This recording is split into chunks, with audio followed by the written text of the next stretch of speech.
A Limited has following assets: machine 1 2 3 4 5, furniture 1 2 3 और क्या डाल दें, कार 1 2, और बहुत है इतना या और बस इतना ही डाल देते हैं. Carrying amounts on 31st March 21. This is rupees 1 lakh. This is rupees 1,50,000, 1,90,000, rupees 2 lakh, rupees 2,80,000. Furniture 1 2 3 को लिखो rupees 60,000, rupees 50,000, rupees 70,000. कार को लिखो rupees 20,000, rupees 40,000. मैंने कहा किसी कंपनी के ये एसेट्स हैं. मैं गुडविल नहीं लिख रहा, मैं कॉर्पोरेट एसेट्स की बात नहीं लिख रहा हूं, मैं उनके बारे में बात नहीं कर रहा हूं. ठीक है शुभांगी, मैं इन्वेंट्री वगैरह की बात भी बाद में करूंगा. I will make the things complex later on. पहले अपना बेसिक पॉइंट समझ लेते हैं. मैंने आपको ये कहा remarks, this belongs to CGU1. This is independent cash flow generating assets. Plant 3, independent cash flow generating units. Plant 4 does not have cash flow generating capability. Its output is given to machine 3. Machine 3 को इसकी output दी जाती है, वो independent generate नहीं कर सकता है. फिर belongs to CGU2. Furniture 1 belongs to CGU1, belongs to CGU2, belongs to CGU1. Car 1 belongs to CGU1 और belongs to CGU2. ठीक है, मैं असल में क्या ना, मैं इनको भी इंडिपेंडेंट कर दूंगा तो मेरी शीट लंबी चौड़ी हो जाएगी, तो मैंने खाली लिमिटेड से ही काम रखा. अभी भी मेरा शीट काफी बड़ी हो रही है. मैंने आपसे कहा कि हमारे पास fair value less CTD of machine 2 is rupees 1,30,000 and machine 3 is rupees 1 lakh. Value in use for CGU1 is rupees. क्या मैं थोड़ी देर में बता दूं आपको इसमें क्या है. Value in use for CGU2 is rupees. ये मैं थोड़ी देर में बताता हूं, मुझे थोड़ा, मेरा भी इतना मैथमेटिक्स नहीं है ना. तो मैंने कहा CGU1 2 और मशीन 2 is rupees और मशीन 3 with मशीन, ये किसके साथ काम करता था, 4 के साथ, इज रुपीज, कि इसकी इतनी इतनी वैल्यू है. अब मुझे बताओ क्या हमने अपने पास 1 2 3 4 ही आ गए ना. ये मैंने आपको बता दिया. Calculate impairment loss. Calculate impairment loss, तो मैंने बड़ा एक सिंपल सा ही क्वेश्चन ड्राफ्ट किया है. ज़्यादा कॉम्प्लेक्स नहीं किया, हालांकि इसके अंदर कॉम्प्लेक्सिटीज ज़्यादा है भी नहीं। द मोमेंट आप मेरी बात समझ जाओगे तो आप बोलोगे अरे कुछ भी नहीं है।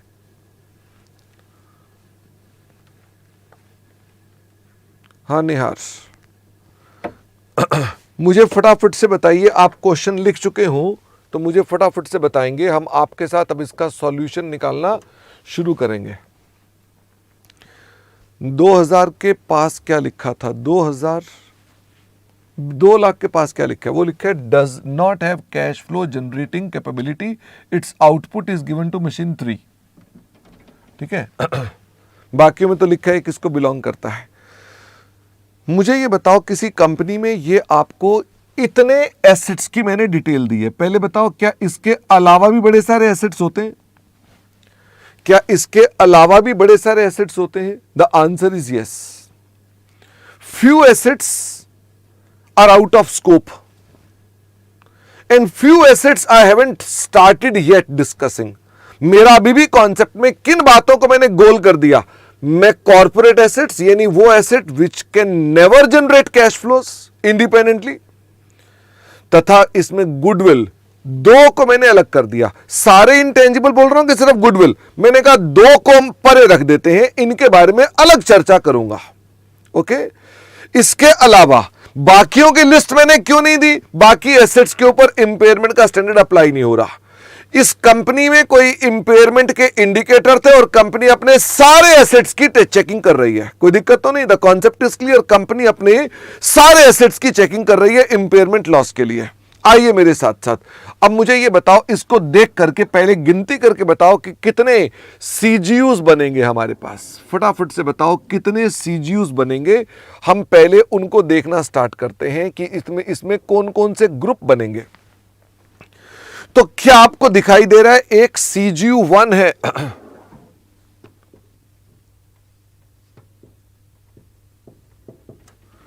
एक CGU1 है, एक CGU2 है। क्या कोई एसेट इंडिपेंडेंटली भी अकेला भी कैश फ्लो जनरेट करने के लायक है? द आंसर इज यस, बिल्कुल। मुझे फटाफट से बताइए इंडिपेंडेंटली जनरेट करने के लायक कौन है? मशीन 2,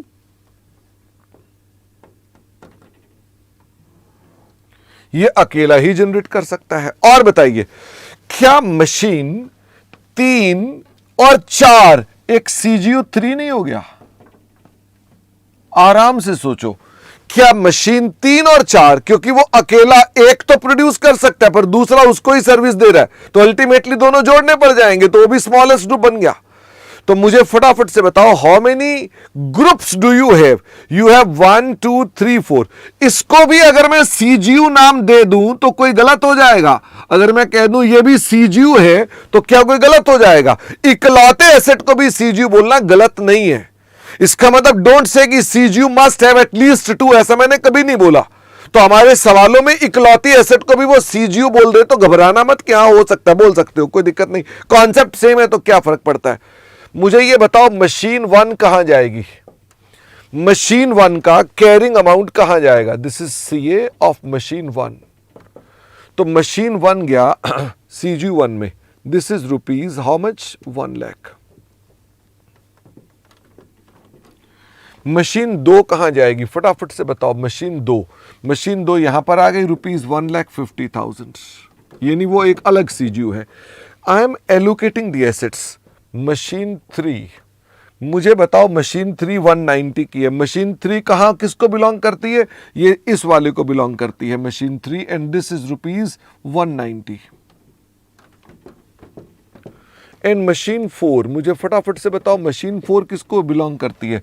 मशीन 4 भी इसी को बिलोंग करती है। और मशीन 5, मुझे फटाफट से बताओ मशीन 5 किसको बिलोंग करती है? ये CGU2 को बिलोंग करती है, विच इज 280।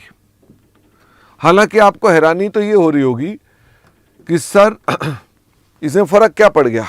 आपने सिर्फ एलोकेशन ही तो करी है, और करा क्या है? ये इसको बिलोंग करता है, ये इसको बिलोंग करता है, ये इसको बिलोंग करता है। मुझे ये बताओ, क्या फर्नीचर भी इसमें लिखना पड़ेगा? फर्नीचर 1 2 3। अब ये बताओ फर्नीचर 1 कहां जाएगा? फर्नीचर 1 जाएगा इस वाले में। फर्नीचर 2 किस में जाएगा? इस वाले में। फर्नीचर 3 किस में जाएगा, इस वाले में, कोई दिक्कत तो नहीं है। हमने फर्नीचर को भी लिख दिया। और बताओ, हमारे पास 2 कारें भी हैं जो कि यूज हो रही हैं कुछ ग्रुप्स के अंदर, तो बताओ वो कारें कौन कौन सी हैं। कार 1 एंड कार 2, तो मुझे फटाफट से बताओ, ये आ गया 20,000 और ये आ गया हमारे पास 40,000। मुझे ये बताओ, शॉर्ट में बोल रहा हूं, शॉर्ट में बोल रहा हूं, अगर मैं आपको कह दूं कि मेरा ये स्टूडियो इंडिपेंडेंट है, जहां पर मैं खड़ा हूं, सिर्फ ये स्टूडियो, शशि एक बार थोड़ा जूम आउट करके सिर्फ अंदर वाला स्टूडियो दिखाओ, सिर्फ ये वाला स्टूडियो, तो सिर्फ इस स्टूडियो की बात कर रहा हूं। अगर मैं कह दूं ये इंडिपेंडेंट कैश जनरेट कर सकता है, इंडिपेंडेंट कैश जनरेट कर सकता है, तो ये एक सीजीयू है। अब फटाफट से शशि गर्दन घुमाओ और पिछला स्टूडियो दिखाओ। घूम जाएगा नहीं? ये लो, ये पिछले स्टूडियो है, एक और स्टूडियो सामने दिखाई दे रहा है आपको। मुझे फटाफट से बताओ, ये एक और स्टूडियो, ये एक और ये वो स्टूडियो जहां मैं खड़ा हूं इस समय। मुझे फटाफट से बताओ, ये चारों को एक सीजीयू बोलूं कि 4 बोलूं? ये 4 स्टूडियो दिख रहे थे आपको, ये चारों को एक बोलूं या 4 सीजीयू बोलूं? तो आप मुझसे पूछेंगे, शर्मा जी क्या ये स्टूडियो कैपेबल है कि अकेला कैश फ्लो जनरेट कर ले?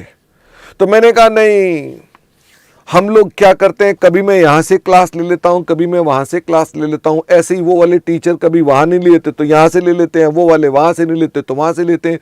क्या मैनेजमेंट इसकी एलोकेशन कर देती है डिपेंडिंग अपॉन दी अवेलेबिलिटी? तो क्या मैं इंडिपेंडेंटली यहां पर से कैश फ्लो जनरेट कर सकता हूं? नहीं, मिलकर काम कर रहे हैं। तो रियल में अगर मैं आपको रियल बोलूं तो मेरे पास ये चारों के चारों स्टूडियो अलॉन्ग विद ये जो बाहर सामान रखा हुआ है स्टूडियो को ऑपरेट करने के लिए, ये सारा का सारा सामान एक सीजीयू बनेगा। This is 1 CGU, your understanding. अब बगल में सामने ही आप, हमारे पास रिसेप्शन है और पीछे अकाउंट्स डिपार्टमेंट है और फिर वहां केबिन्स हैं। क्या वो सारे के सारे कॉर्पोरेट एसेट्स हैं? They are all corporate asset. वो कभी भी कैश फ्लो जनरेट नहीं करेंगे, वो सिर्फ एलोकेशन में, कंपनी चलाने में, अकाउंट्स डिपार्टमेंट, फाइनेंस डिपार्टमेंट, ये सब लगे हुए हैं, उनकी मैं बात नहीं कर रहा हूं। तो किसी कंपनी में हमारे ये चारों के चारों एसेट्स एक सीजीयू बन गया, ये बना लिया हमने। जब बना लिया तो उसके सारे एसेट की लिस्ट बना दो। तो क्या मैं ये कह सकता हूं ये एक सीजीयू की लिस्ट बना दी हमने कि इसमें ये एसेट्स हैं? तो अब फॉर द टाइमिंग यदि मेरे इकलौते स्टूडियो को मैं सीजीयू बोल देता तो क्या लिस्ट नहीं बना सकते कि शर्मा जी आपके स्टूडियो में क्या क्या लगा, पहले लिस्ट बनानी है? तो what I have done, I have just made the list of assets in CGU, और कुछ नहीं किया। डोंट थिंक ये कोई अर्थमेटिक चल रहा है। इस ग्रुप में कौन कौन से एसेट है बस उसकी लिस्ट बना दी है, इसमें कौन कौन से एसेट है उसकी लिस्ट बना दी है, इसमें कौन कौन से एसेट है उसकी लिस्ट बना दी है, इसमें कौन कौन से एसेट है उसकी लिस्ट बना दी है। तो मुझे बताइए, क्या दफ्तर में भी आप लिस्ट बना पाएंगे कि नहीं बना पाएंगे? बिल्कुल बना पाएंगे। मुझे फटाफट से बनाओ। ये तो आपने कर लिया। What is the carrying amount?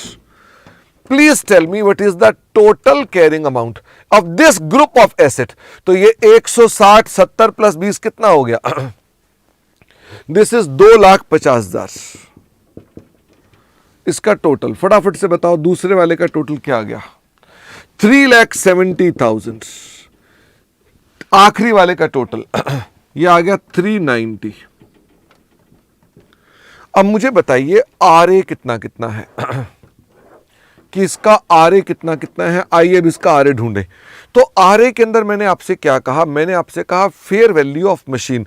तो what is fair value less CTD of machine 2? ये मैंने आपको बात बताई है, दिस इज 130।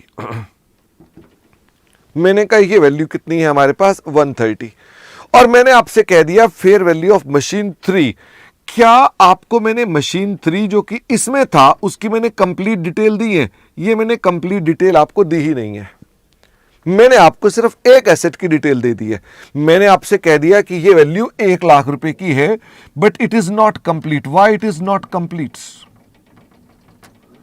क्योंकि machine 3 will be used when machine 3 and machine 4 ये दोनों काम करते हैं। पर मैंने आपको डाटा सिर्फ किसका दिया है? मशीन 3 का। बाकी मैं निकाल नहीं सकता। शुभम, मैं बाकी वैल्यू निकाल नहीं सकता, तो आप मुझे जबरदस्ती तो कर नहीं सकते। But I can't right it here, क्योंकि हमारे पास दो मशीन है और फेयर वैल्यू आपके पास एक की है, इसलिए आप लिख नहीं सकते हैं। ऐसे ही मैंने इनकी भी फेयर वैल्यू नहीं बताई है, तो क्या मैं कह सकता हूं नॉट अवेलेबल? वैसे तो हाइफन भी चलता है। नॉट अवेलेबल, ये अवेलेबल नहीं है। अब आप मुझसे पूछो Sharma ji what is the value in use, पूछो Sharma ji value in use बताओ कितनी कितनी है।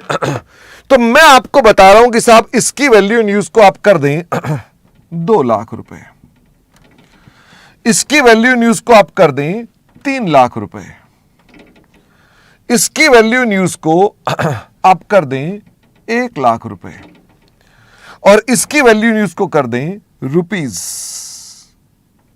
3,50,000 रुपए। मैं एक छोटी सी ऑल्टरेशन करना अलाउड है मेरे पास, चलो नहीं तो कोई बात नहीं, मैं बाद में इसको चेंज करके एक और एग्जांपल बना दूंगा। ओके, तो अभी मैंने एज इट इज कर रहा हूं, बट मैं इसमें आपकी क्वेरीज को एड्रेस करने के लिए मैं हल्की फुल्की फिगर चेंज करके आपके साथ दोबारा बात कर दूंगा। मुझे बताओ इसकी वैल्यू न्यूज कितनी आ गई? This is 2 lakh, this is 3 lakh, this is 1 lakh and this is 3,50,000। Therefore what is your RA? फटाफट से बताओ what is your RA? This is 2 lakh, this is 3 lakh, this is 1,30,000 क्योंकि हायर देखना है, and this is 350। Any problem? मतलब ये मेरे स्टूडियो में लगा हुआ सामान है।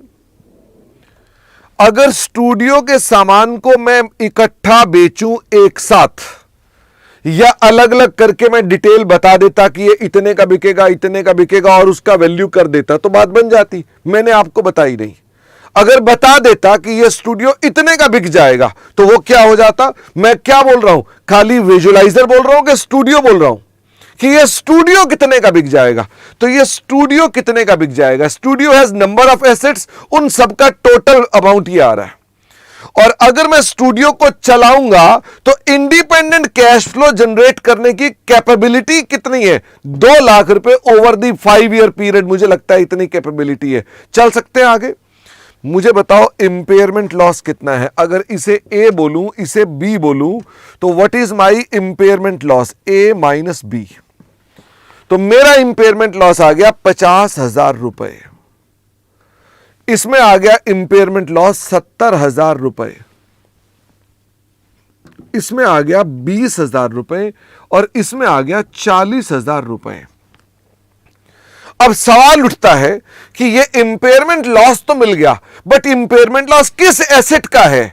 क्योंकि ये इस एसेट में 50,000 में तो कई एसेट्स हैं, इसका मतलब ये 50,000 में तो कई एसेट हैं, 1 2 3 4, इसमें 4 एसेट हैं।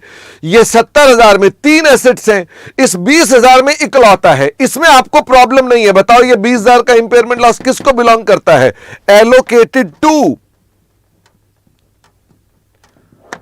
फटाफट से बताओ। ये एलोकेटेड टू मशीन 2, ये सारा का सारा मशीन 2 पे एलोकेट हो गया, लेकिन इसमें 40,000 किसको बिलोंग करता है? ये तो प्रॉब्लम आ गई। तो अब मैं क्या करूंगा? अब मैं इसकी एलोकेशन करना स्टार्ट कर रहा हूं। ओके, इसका प्रिंट आउट लेकर बाद में इसको चेंज कर देंगे फिर।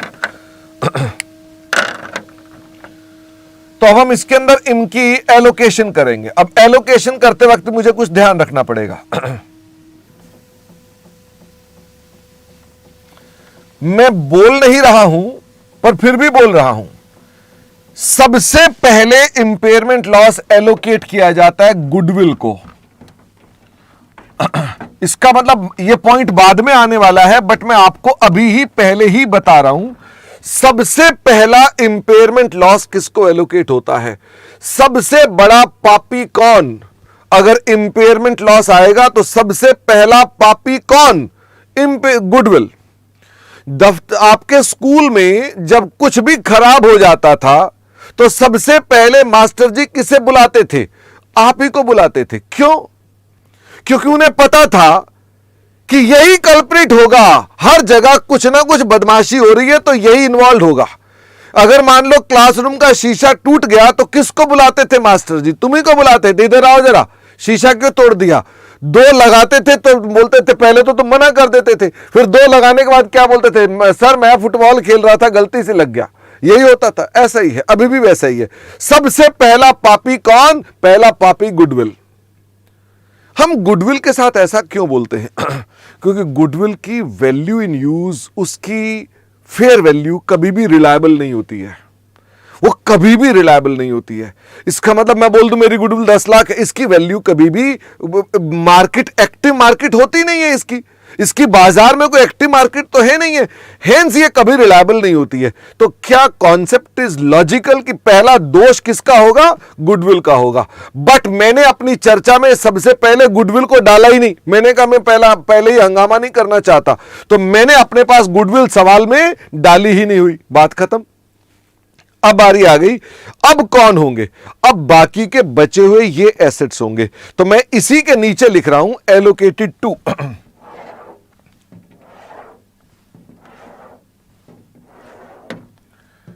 एलोकेटेड टू गुडविल है ही नहीं। अब मुझे ये बताइए कि हमारे पास अदर एसेट्स में कौन कौन है? क्या CG1 में मशीन 1 है? क्या इसमें फर्नीचर 1 है?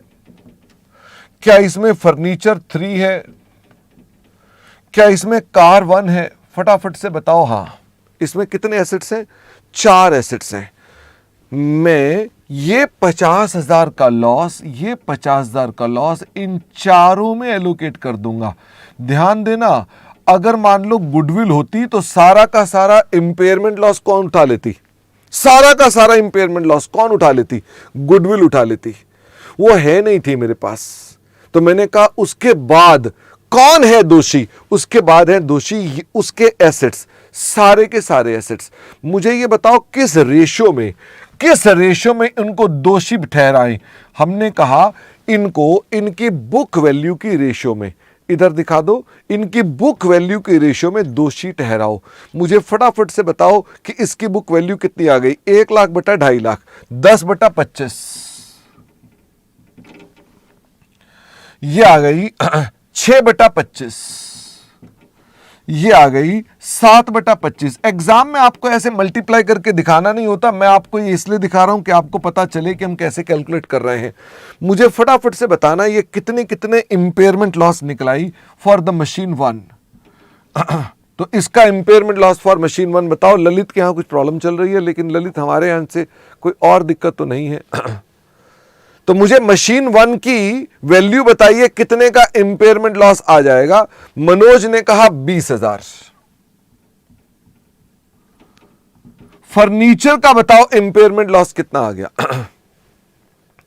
फटाफट से बताओ फर्नीचर का कितना इंपेयरमेंट लॉस है? 12,000। फर्नीचर 3 का इंपेयरमेंट लॉस। अच्छा ये बताओ, ये जो मैंने मल्टीप्लिकेशन की है आपको एग्जाम में दिखानी है? नहीं, ये यहां पर मैं खिचड़ी बन रही है तो, लेकिन क्या कर सकते हैं, आपको अगर मैं दिखाता नहीं तो आपको पता नहीं चलता कि मैंने कैसे कैलकुलेट किया है। फर्नीचर 3 पे इंपेयरमेंट लॉस आ गया 14,000 और कार 1 पे इंपेयरमेंट लॉस आ गया ₹4,000। हमारे पास यहां पर भी एक कंसर्न आता है, अभी मैं वो यहां पर आखिरी में आके बताऊंगा कि अब इसके अंदर बता दो CG2 में कौन कौन है। इसमें है मशीन 5, इसमें है फर्नीचर 2 और इसमें है कार 2। तो मुझे बताओ इसका इंपेयरमेंट लॉस कितना है? 70,000, 70,000, 70,000। बांट के बताओ कितना कितना आ जाएगा हर एक को? 280 यानी 28/37, 50 यानी 5/37 और फिर 4/37। तो मुझे बता दो कितना कितना इंपेयरमेंट लॉस इनका भी आ गया? 52,973, 52,973 और फर्नीचर 2 94,59, 94,59। हाँ शोभित रुको ना बेटा, और फिर मुझे बताओ 87,50, 87,50। तो हमने अपने पास इसको इम्पेयरमेंट इतनी इतनी इतनी इतनी कर डाली है। मैसेज पढ़ रहे हैं ना आप?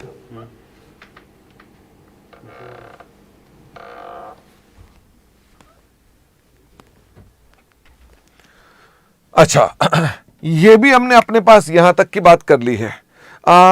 शुभांगी कह रहे हैं कि C2 में 7568 है। चेक कर लो भाई, अगर गलत है तो बता दो।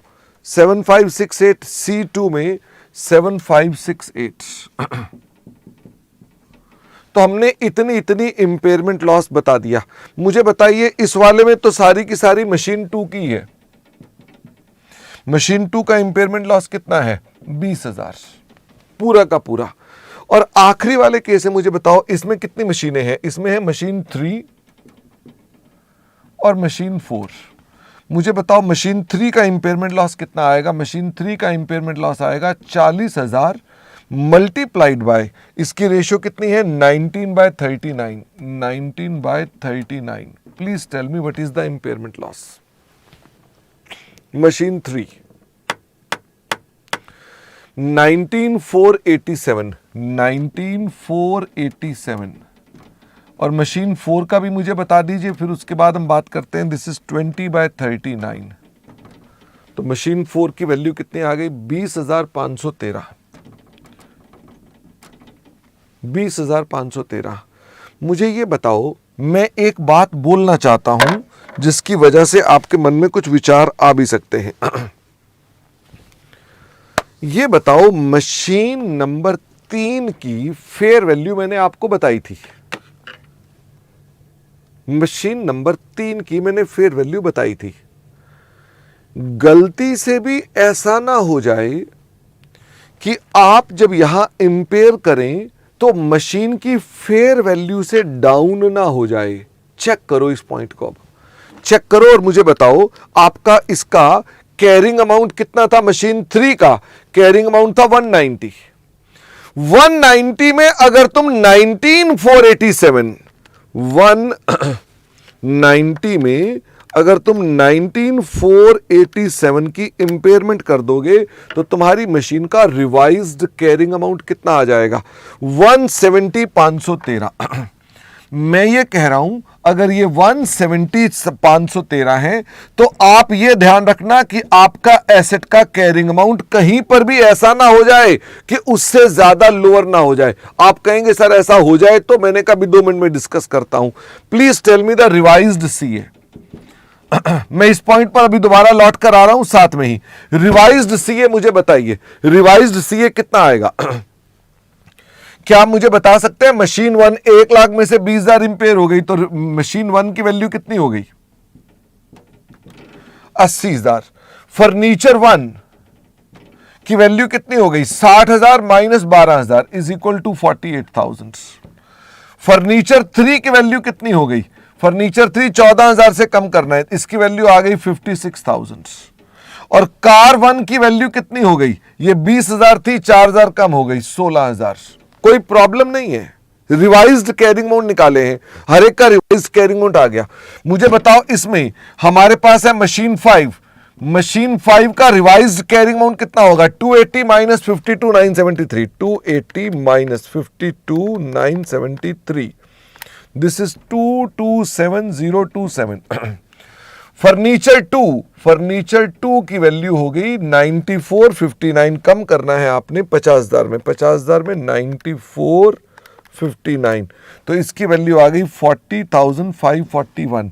और मुझे बताओ कार 2 की वैल्यू कितनी हो गई? 40,000 माइनस कर दो 7568, तो this is car 2 is equal to 32,432। Machine 2 की बात करो जरा। मशीन 2 हमारे पास 20,000 रुपए से कम कर दी तो इसकी वैल्यू हो गई 130। और मुझे ये बताओ मशीन 3 की वैल्यू कितनी हो गई? आपका कैरिंग अमाउंट कितना हो गया मशीन 3 का? 190 minus 19,487, this is equal to 170,513। और मशीन 4 की बात करते हैं। मशीन 4 ये हमारे पास कितने की है? 2 लाख की है। 2 lakh minus 20,513 is equal to 179,487। मैंने ये चारों की बात कर ली। आप चेक करें आपने मशीन 3 की इंपेयरमेंट ज्यादा तो नहीं कर दी,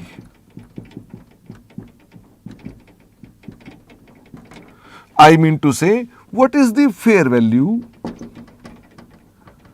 less CTD of machine 3? Machine 3 की फेयर वैल्यू लेस CTD कितनी मैंने आपको कही थी? मैंने आपसे कही थी 1 लाख।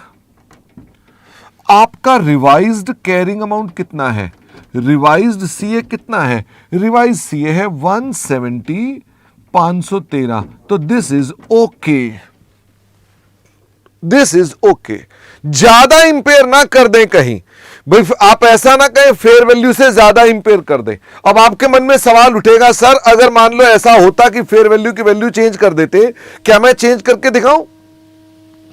कि अगर मान लीजिए मैं आपसे ये कह दूं कि आपके मशीन में उस क्वेश्चन के डाटा को मैं कह दूं कि fair value of machine 3 is 180, if I am saying कि उसकी फेयर वैल्यू इज 180, तो मुझे फटाफट से बताओ द मोमेंट मैं इसे बोलता हूं कि इसकी वैल्यू 180 है, इमेजिन कर ले ये 180 है, सॉरी ये तो 170 513 और ये वैल्यू 180 है। एक बात बताओ, जिसकी फेयर वैल्यू 180 है, तुम क्या उसे फेयर वैल्यू से भी नीचे ले जा रहे हो? क्या अच्छा कर रहे हो?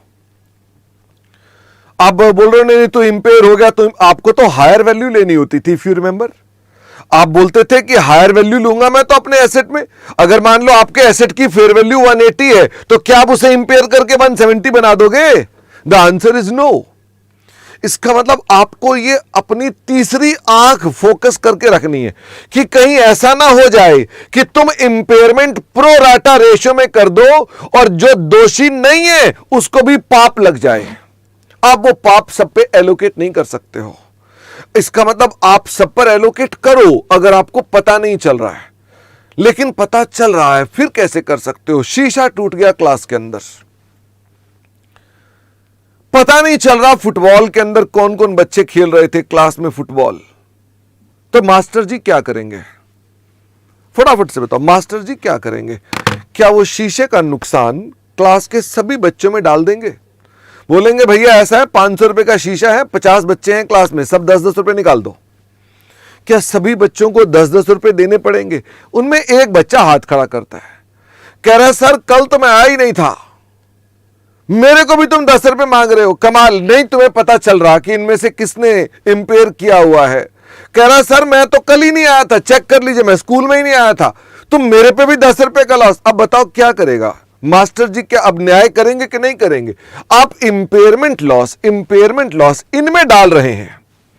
जो तुम्हें पता नहीं चला तो तुमने कहा ठीक है तुम्हारी रेशो में जो तुम्हारा कैरिंग अमाउंट है उस रेशो में डाल देता हूं, पर एक एसेट कह रहा है भाई साहब मेरी तो वैल्यू 180 है, 190 का एसेट कह रहा है मेरी फेयर वैल्यू 180 तो है, और तुम्हें पता चल गया है, तो तुम अधिकतम इंपेयरमेंट लॉस कितना दे सकते हो उसको? अधिकतम इंपेयरमेंट लॉस कितना दे सकते हो? उतना ही दे सकते हो ना कि ठीक है अप टू फेयर वैल्यू आ जाएगा, और तो नहीं। बाकी का इंपेयरमेंट लॉस जो होगा वो कौन बांटेंगे? बाकी का इंपेयरमेंट लॉस उस ग्रुप में बचे हुए बाकी एसेट्स बैलेंस कैरिंग अमाउंट की रेशियो में डालेंगे। इसमें हालांकि बचा इकलौता ही है, लेकिन अब मुझे फटाफट से बताओ अगर ऐसा होता तो आपके आंसर में क्या फर्क पड़ता? मैं कहता भाई इसमें तो ये आ रहा है but impairment loss can be only ₹10,000, क्योंकि वैल्यू में कितना गैप है? ओनली 10,000, तो हम 10,000 का इंपेयरमेंट लॉस डालते।